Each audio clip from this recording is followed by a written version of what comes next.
Hello guys, welcome back. We'll see the different types of tags available. So we have two types of tags. One is HTML tag and another one is Angular tag. So you all know we have HTML tags and it is provided by HTML language. It is understood by all the browsers. I have given the examples also. You can see here we have these tags.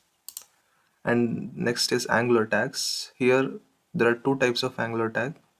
One is custom component tag and another one is special template tags.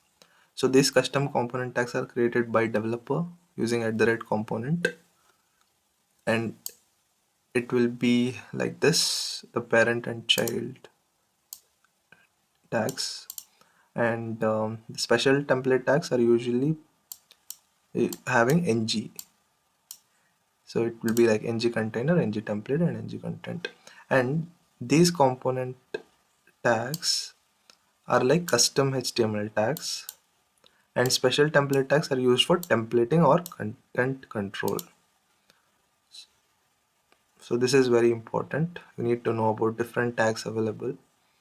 So you can, in Angular, you can use both HTML or Angular tags, and Angular tags can be component tags or special template tags. I hope you have understood. Thank you.